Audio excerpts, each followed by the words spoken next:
So Norman, we'll start. So Norman, you said it was an interesting topic. Why so?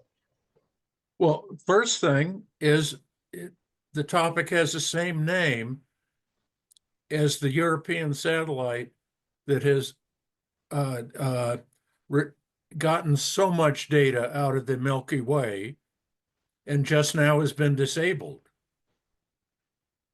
Uh, tr Reams of data that we didn't have before. But the whole concept is interesting. I don't know defensible, but interesting.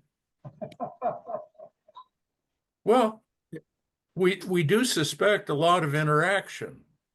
It's just that the whole system, the Earth system, is interactive. Uh, Maybe a little harder for some of us to accept. Well, It certainly, would help. It would help, I think, if we could agree which Gaia hypothesis we're talking about. There's at least three that we came across in the reading. One is the one that Lovelock suggested. Another was the system that his disciples have suggested. And the third is the holistic, quasi-religious, philosophical hypothesis. I think if we stick mostly with the Lovelock hypothesis, it makes more sense. Stick with what he actually said rather than what's said about it. Oh, you're going to take my fun away.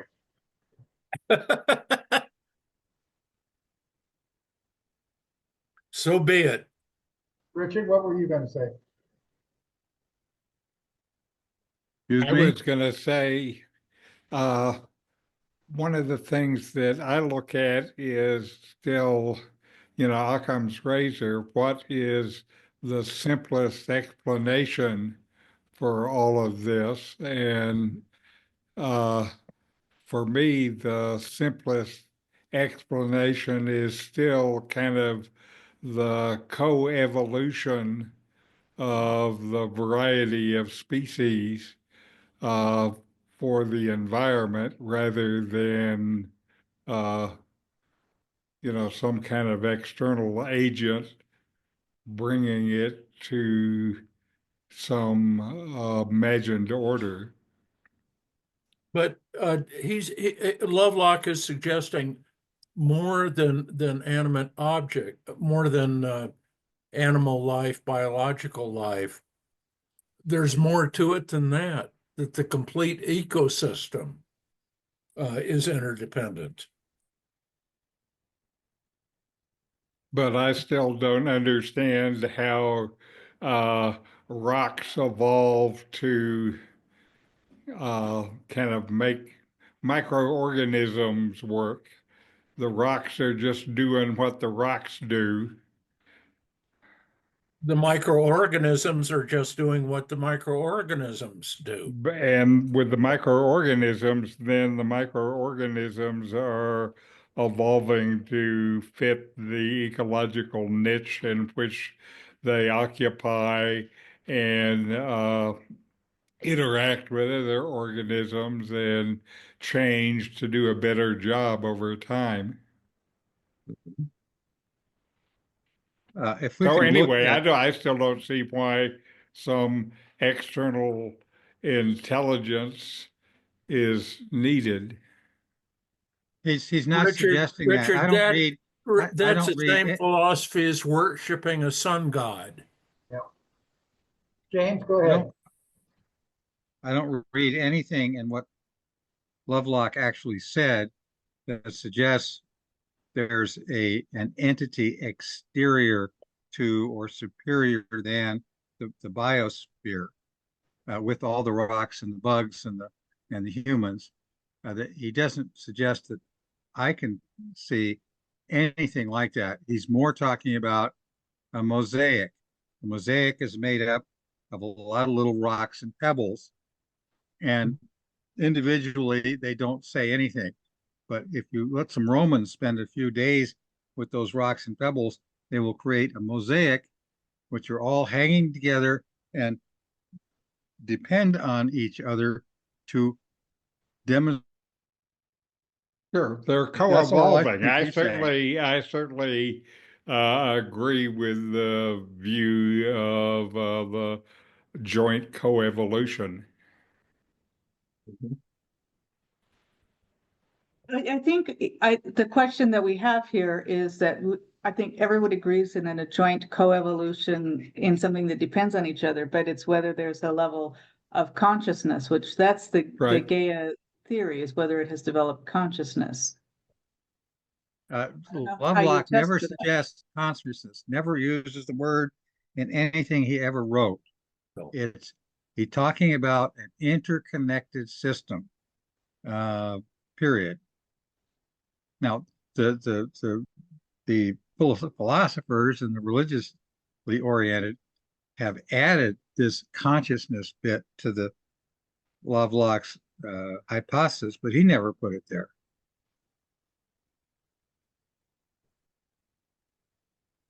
Couple thoughts. One is it's a homeostatic system, a closed system, and that's one of the weaknesses of the model.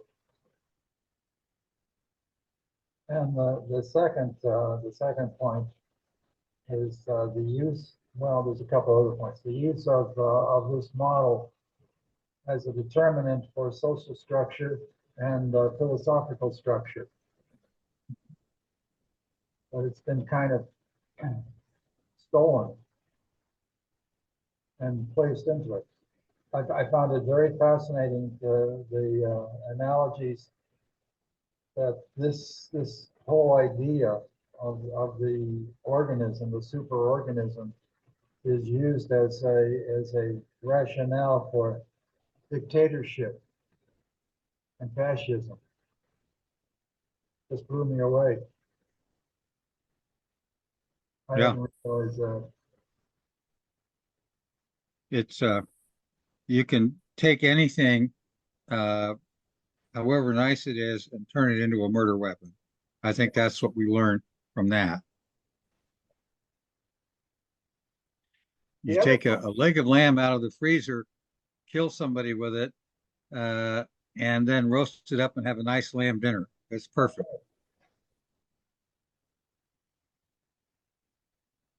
Especially if it's a big leg of lamb, also called mutton. There you go. Yep, got to be at least 6 pounds. Yeah, and if it's frozen, it's a better club. Oh, Michael, how are you doing?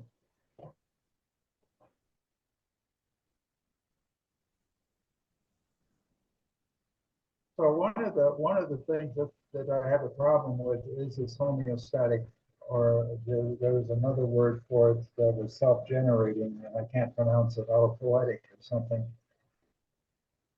but I came across. And it says that this closed system is so perfect that it becomes self-adjusting and self-regulating. But that doesn't take into account the Anthropocene age that we're in, where man is screwing it all up and becomes an outside variable. George Carlin speaks to that in one of his most famous monologues, which is called "The Earth is Fine."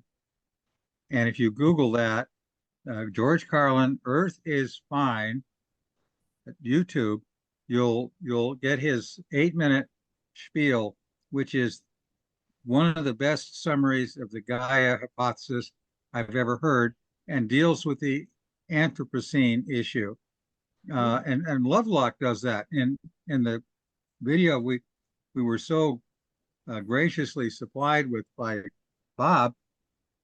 He explains that humans are just part of the biosystem, and the Gaia hypothesis suggests that the symbiosis is amoral. In other words, it doesn't care who's part of the system.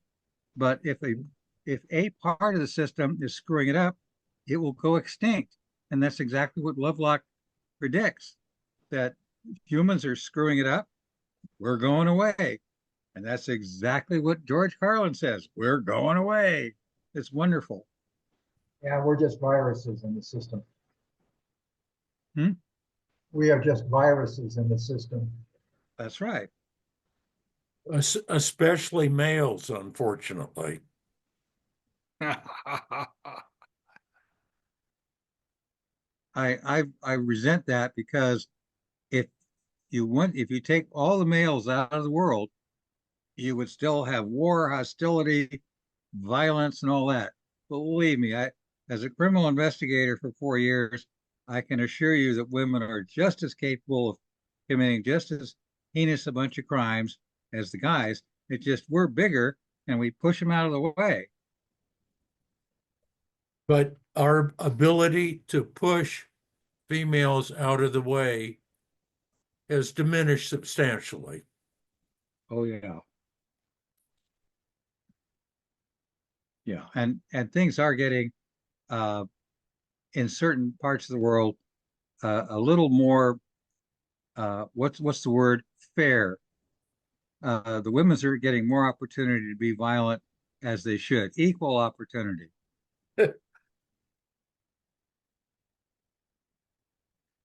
But the relevance of men, uh, much diminished.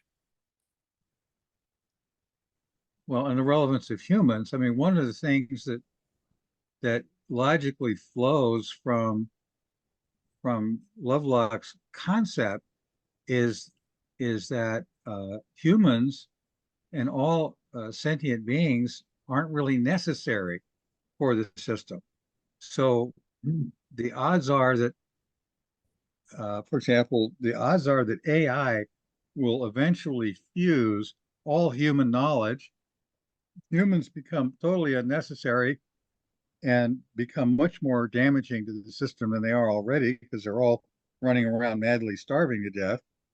And so AI will help bring the system back into stasis. Ha ha ha ha.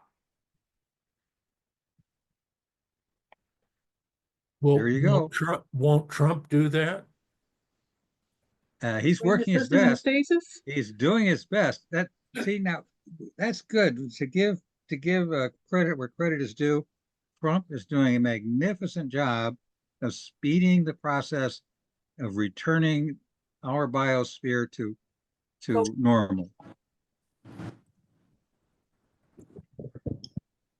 Said she called us 3 times. I was standing right there. I said, now this face. No, in this face. And she's talking in this face. Those people. If you're going to drive, you probably should be on the other side.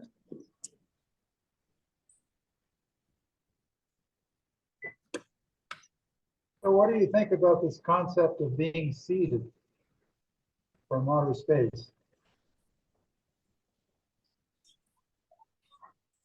Well, it seems like there's a lot of evidence that they are finding now, like in the analysis of the asteroid material that got back from Bennu.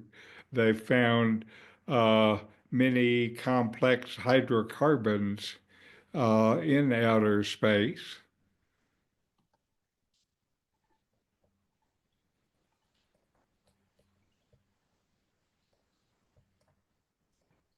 I didn't see anywhere in the reading, and I've been following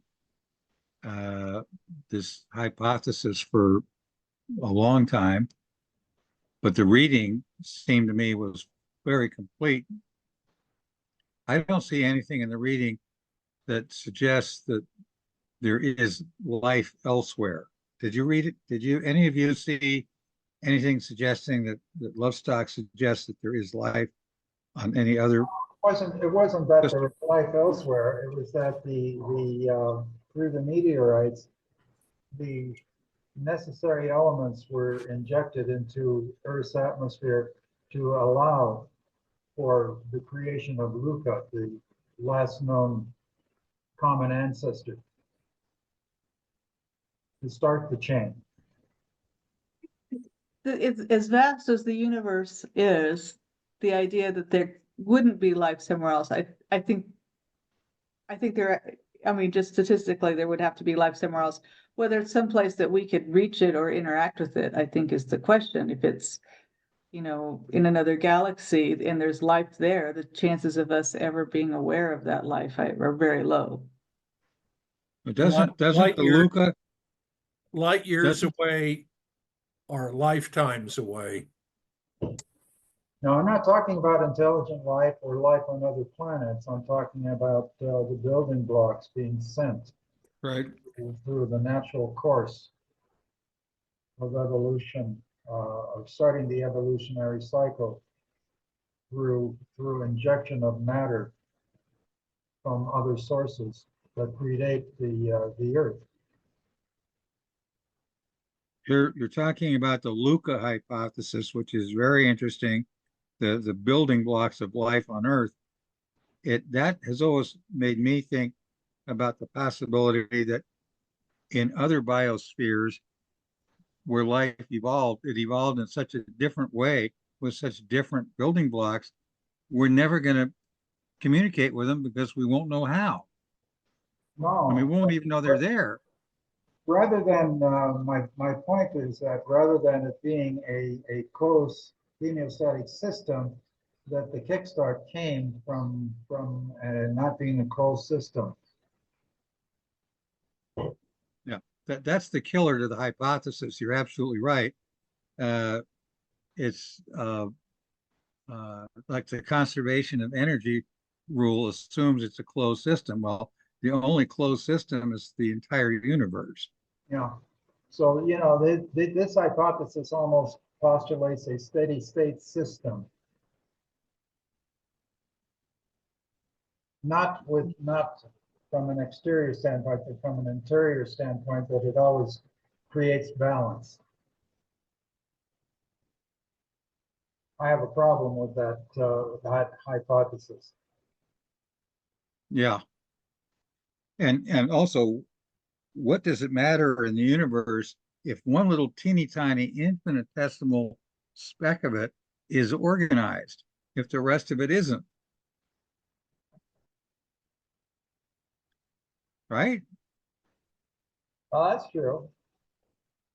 I mean, a box of cereal in the US is allowed to have a certain percentage of insect parts in it. Does that mean those insect parts are a significant part of the box of cereal? No.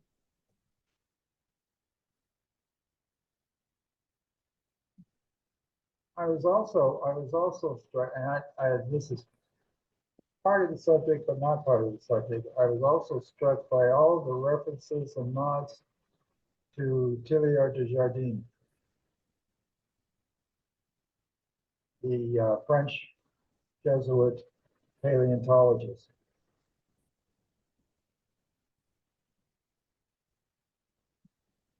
That struck me most in the realization that Lovelock's idea was a result of hundreds of years of previous thought processes, which is true of most philosophy, but certainly shouldn't be as surprising an idea as it appeared to be, because it's been around, as you pointed out, Bob, for centuries. Yeah, it goes back to Plato And maybe beyond. and maybe beyond. I don't think Plato was the great original thinker he claimed to be. Yeah. There was a Stoic before Plato that I think put forth the argument.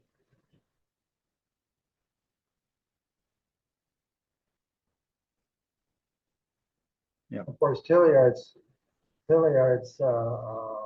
hypothesis falls down because he was a linear thinker in that everything went in a straight line up, rather than having no lines at all that evolution has as a process.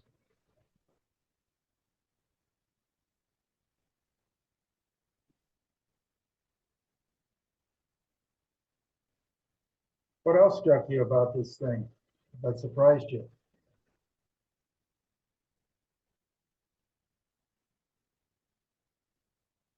What was the question? What else struck you or surprised you in your readings about the topic? How much I didn't know about the hypothesis, because I hadn't looked at it for 15 years, and there's been tremendous thought put into it during that time I was away. I mean, and the reading provided some really exciting ways to think about lots of different topics. I love the discussion of is it the song or the singers that are involved in the evolution of the song? And the answer is both. And that got me to thinking about all of these dichotomies we always hear about: nature versus nurture, uh, mutation versus natural selection.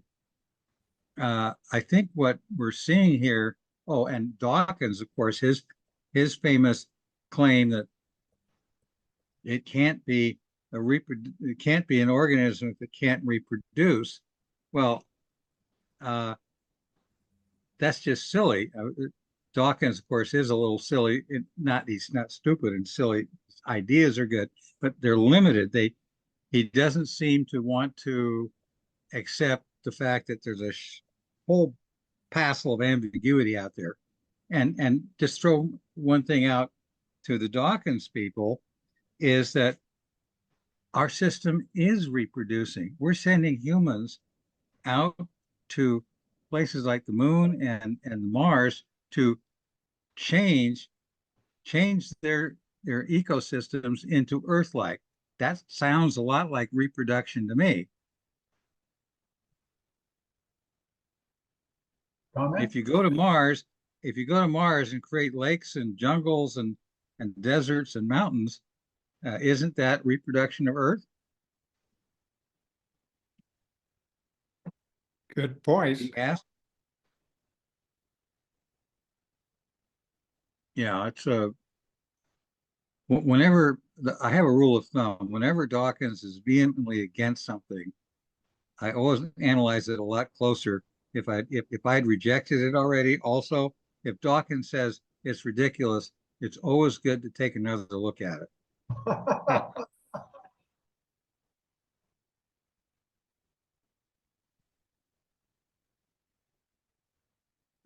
It's any true believer uh, is very useful in pinpointing things that need further thought.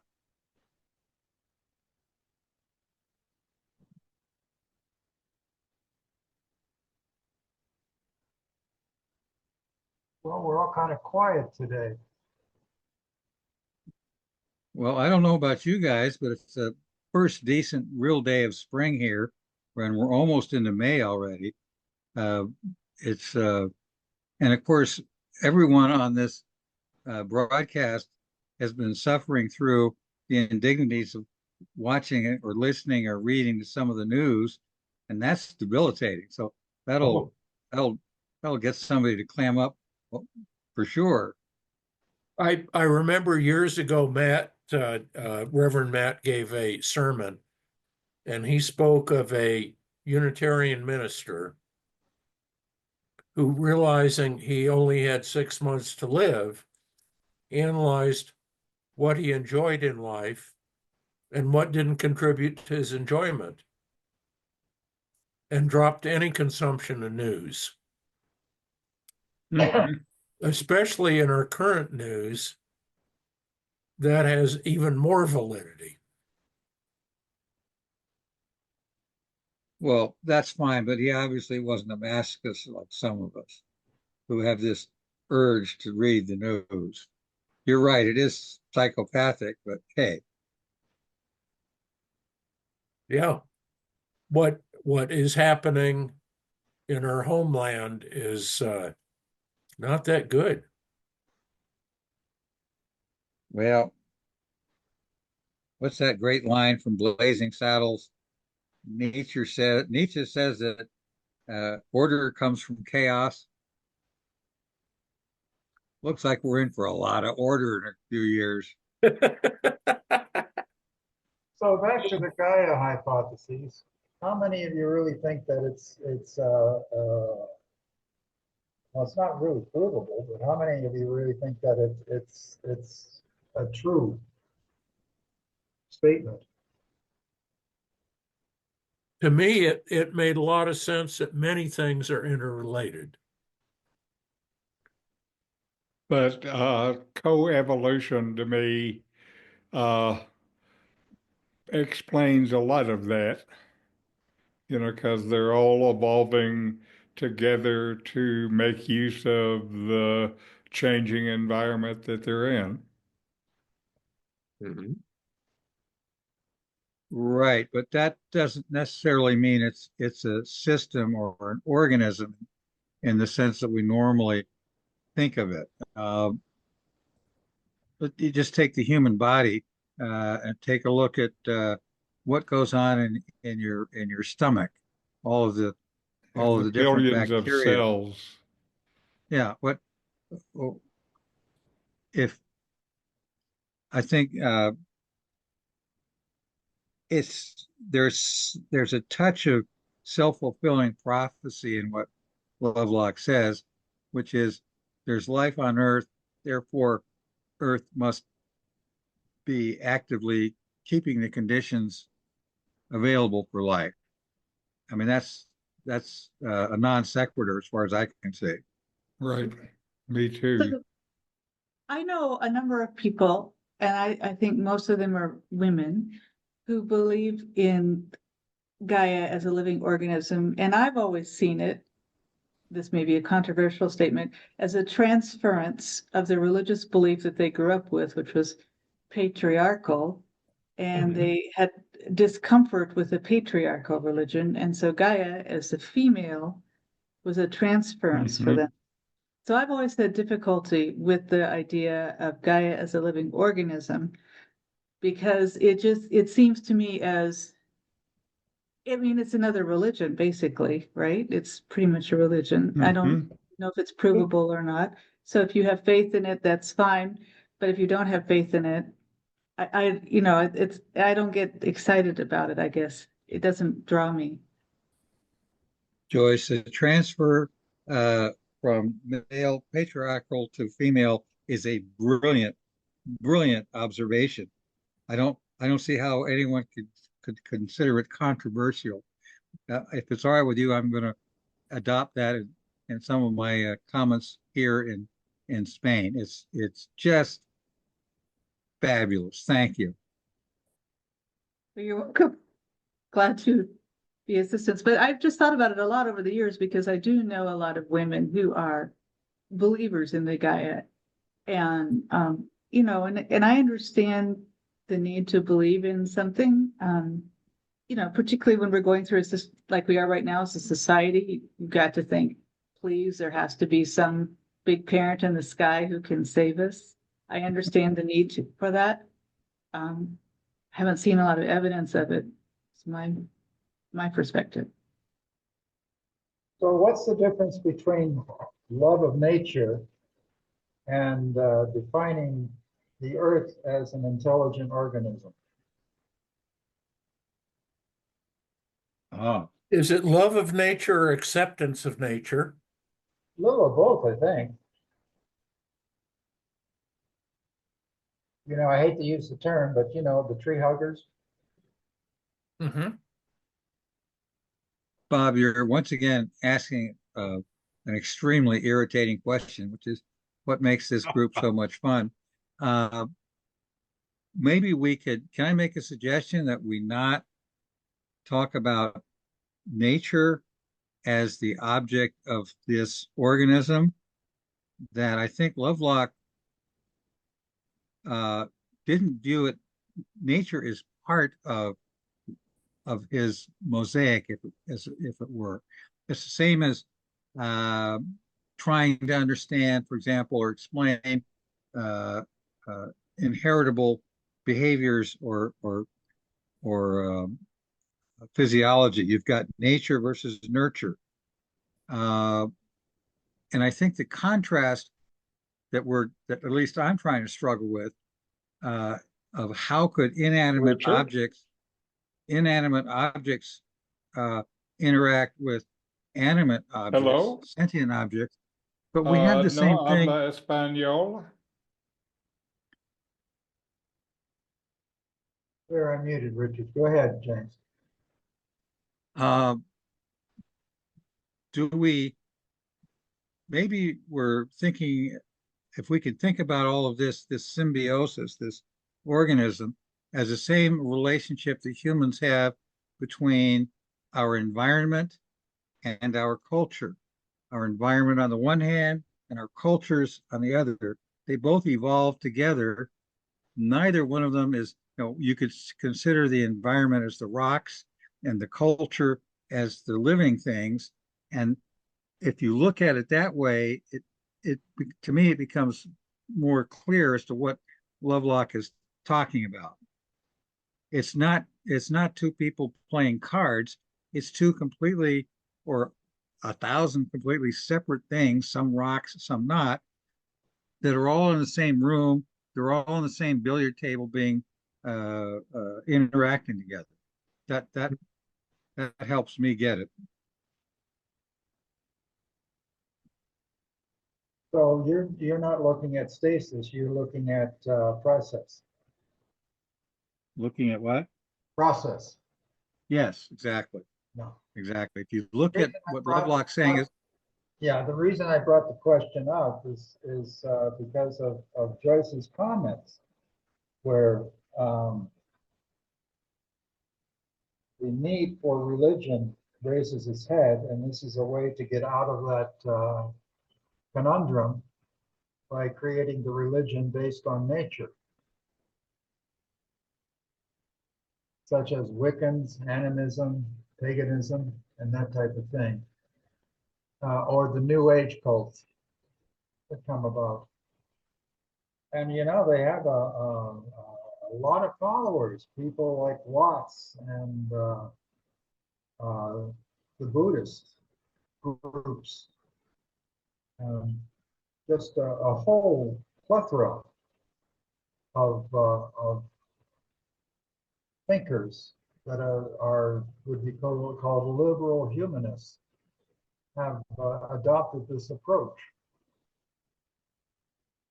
That the natural world is more there for us than we think, that it becomes something of an animate object rather than an inanimate conception. See it as, I think that certainly for myself and many other people, you can experience a sense of peace and calmness in nature.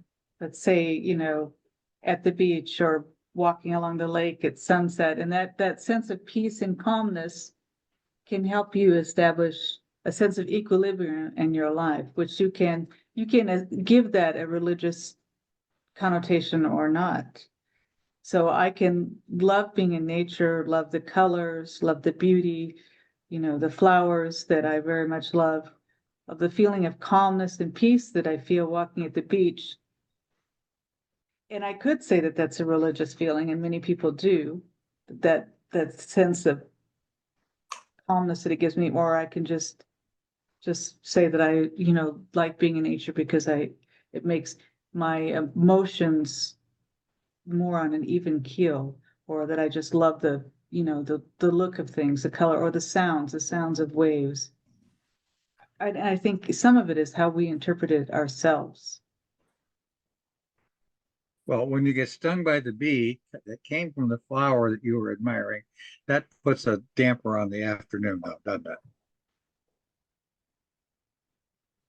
There's another question. There's been a lot of use in the discussions on the metaphor of the hive consciousness and mentality as applied to the living organism of total Earth. Any comments about that?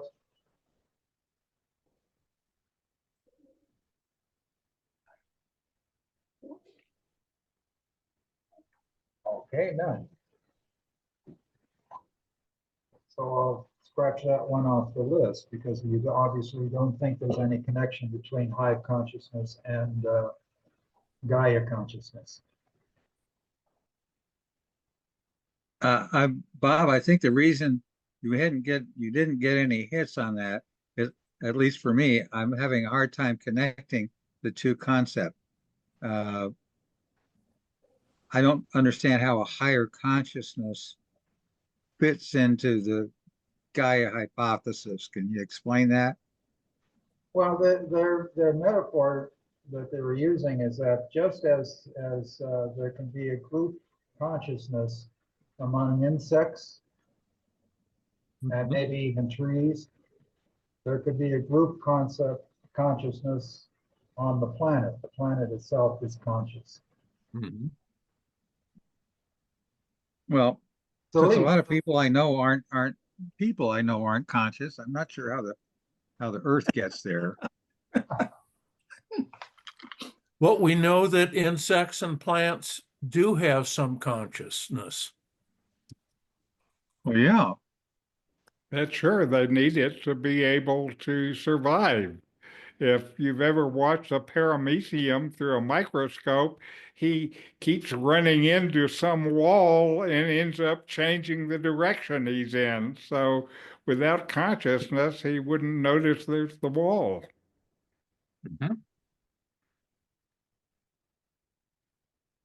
That's beginning to sound a lot like what a certain national leader is doing these days.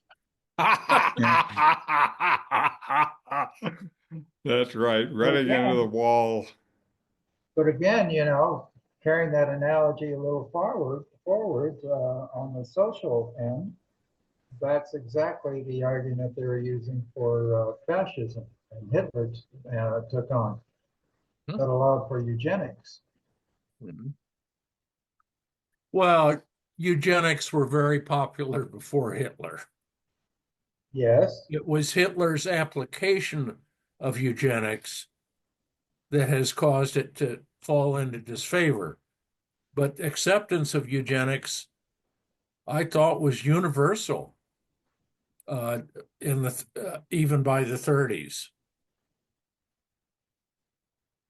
You mean eugenics is something that should be done among human beings, or just that evolution does change a species over time? What do you mean by acceptance was universal by the 30s?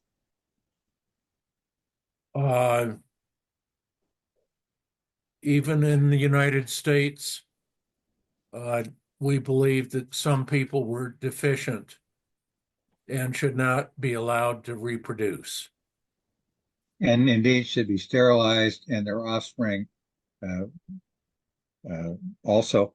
Yeah, that goes to a very different topic, which is should humans be involved in evolution at all? I mean, and that's a point that's made in the reading tangentially today, is to what extent is human meddling causing climate change something that's good or bad?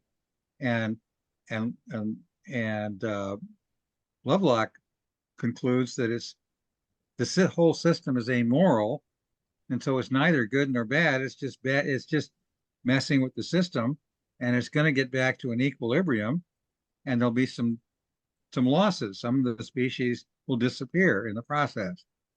So, But you look at the cancer alley between New Orleans and Baton Rouge. Damn, that just can't be right. morally, it's not right. But if we're living in a closed system that's amoral, it doesn't matter to the system whether something is moral or immoral. If it's an amoral system, morality doesn't have any part in the system, and that's the part that gets me a little what's the word I'm looking for? I don't get upset anymore. That gets me to wonder about the validity of the concept. Do I want to live in a universe that is where morality plays no part in it? I don't think I would. In Spanish, we have a phrase, no me cae bien. It doesn't sit well with me, which is, Thank you. we don't have the same kind of expression in English for some reason.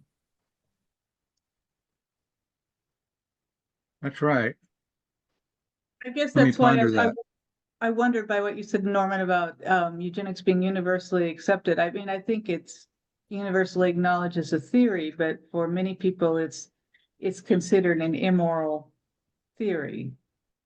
Oh, ultimately, it has been considered that way, Okay, but the acceptance was very, very predominant.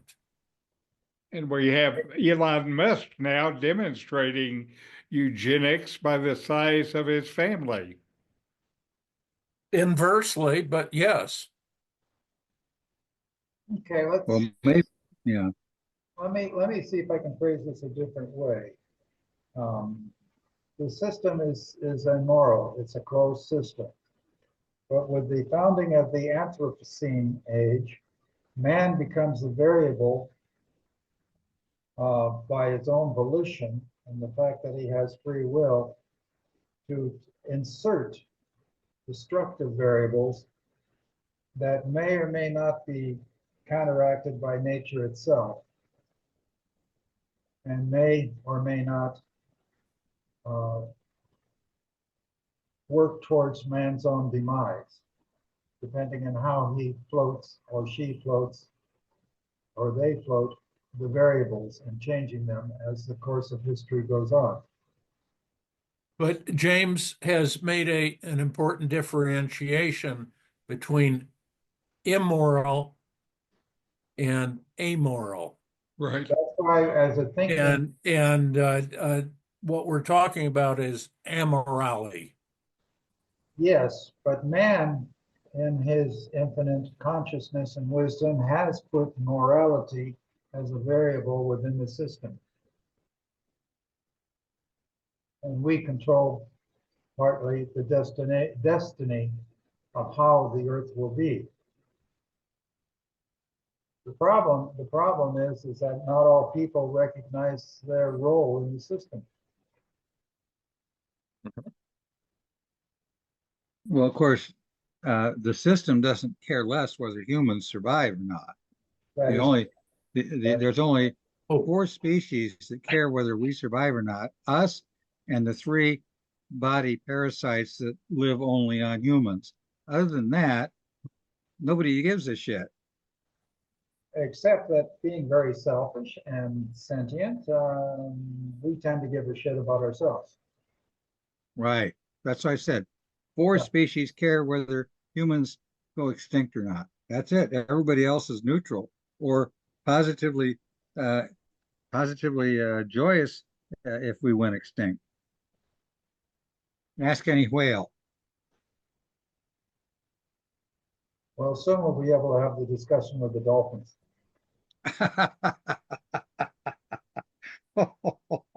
no, if we get into dolphins, then we got to get into octopus. Well, I'm referring to the AI creating a bridge for the language translation Right. of dolphin language. Yep. Yep. I know you're not Marge. Is it? I forget your name. Paul. Paul. Yeah, Paul. Well, You've been silent, Paul. You must have some comments by now. Well, I feel the discussion has kind of gone around like the ball in a pinball machine, if any of us remember those. Mhm. So first, a confession, I didn't do the homework because the Gaia hypothesis has never held any interest to me. But when you started getting into discussions about hivishness, I have to think of Jonathan Haidt's idea that in morality, it's our hivishness that makes us value things like loyalty and respect for authority, hierarchy, because we've learned to live in social groups. And that he calls that literally our hivish side. So then you got closer to something that I have been interested in. So that was intriguing. But in terms of the Gaia, I mean, the Anthropocene is certainly showing that organisms on Earth can affect the total Earth by their behaviors. And I don't really know whether the people in the Gaia hypothesis viewed it as a good thing or a bad thing that the Earth was could be treated as an organism. They might have said it was a wonderful thing and it should be treated as an organism because that is a value. Or they might have said it all hangs together through laws of thermodynamics, and so it's amoral. So I'm just not sure from your background reading whether the consensus or whatnot was that it's a good or a bad thing that it's a system or an organism. Just a comment with reference to the pinballs. Yeah. The Earth System Sciences is basically, it came out of the concept that this is a pinball machine. Because everything is so interconnected, it just bounces off of each other. Yep. If I can just redirect here just a little bit, the Gaia hypothesis as expressed by its founder answers your question by saying that the system is self-regenerating to protect life, not to protect a particular species. So, and that's not an issue of morality or immorality. That's why one of the reasons it's called an amoral system. The system is designed according to the Gaiists design that it's all interconnected and directed towards preserving life. Now, I don't believe that's true, but if that's the basis for the theory or the hypothesis, then human culture, human action will be erased if it messes with the equilibrium that allows life on Earth to survive. That's what we've been doing. That's why we're going. Bye-bye. Well, wait a minute. I don't think anything that we're doing threatens life on Earth, loosely defined. I mean, even nuclear winter and nuclear holocaust, cockroaches will probably survive just fine. So I don't think that life,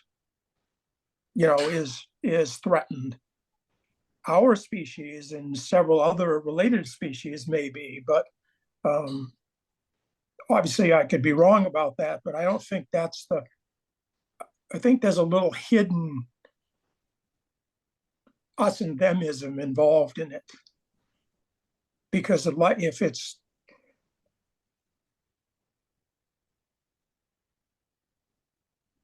so I guess I'd want to know what's the bottom line? What is life at its minimum that would not continue to exist? Well, obviously, a few billion years from now, when the sun expands into a giant and the mean temperature on Earth is 20,000 degrees. Fair enough. There won't be any life on Earth.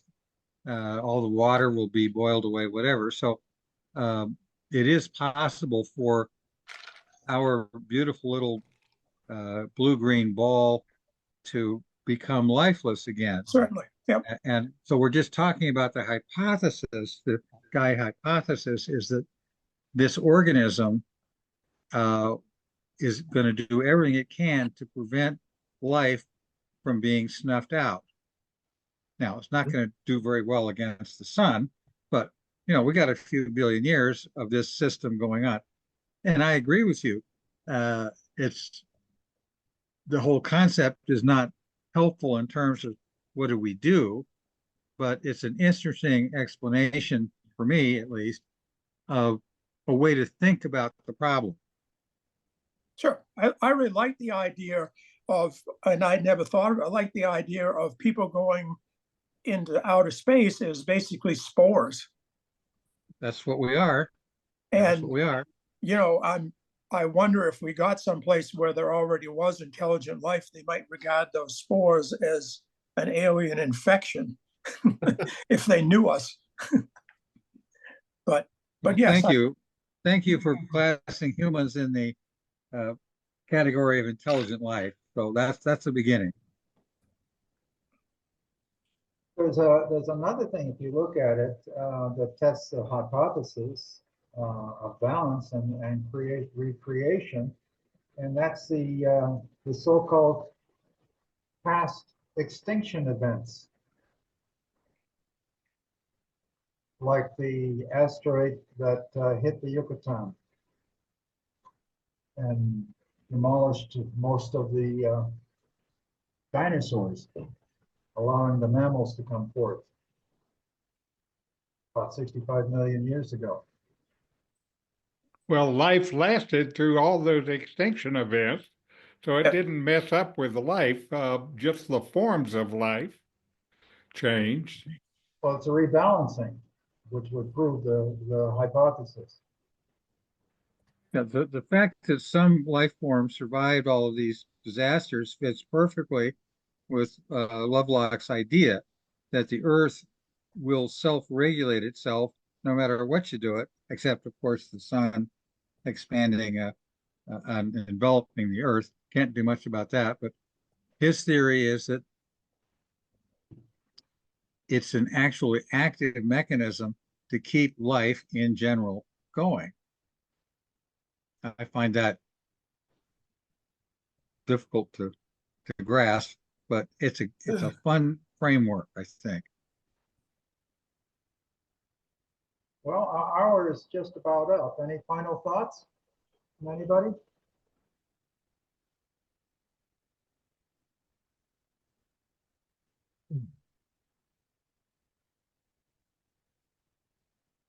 Well, hearing none. Next month, it's going to be completely different. We'll explore the relationship between macroeconomics, checkers, and chess, which lies in the idea that macroeconomics, like chess, is a complex game of interconnected forces, while checkers, with its simple rules, represents a more straightforward approach.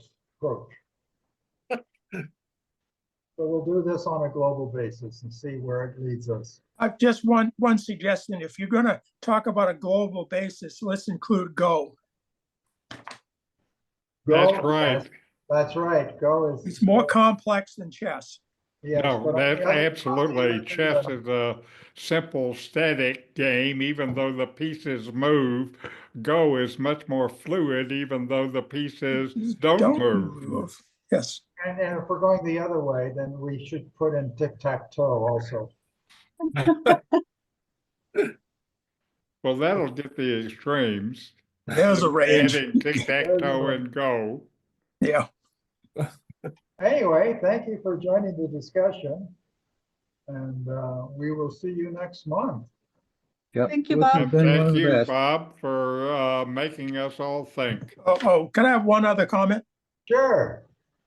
I feel like I've been kind of slow. We were off doing an errand. That's why I was kind of interrupted in my presence. But I guess since I hadn't thought much about it, I'm just thinking about an organism.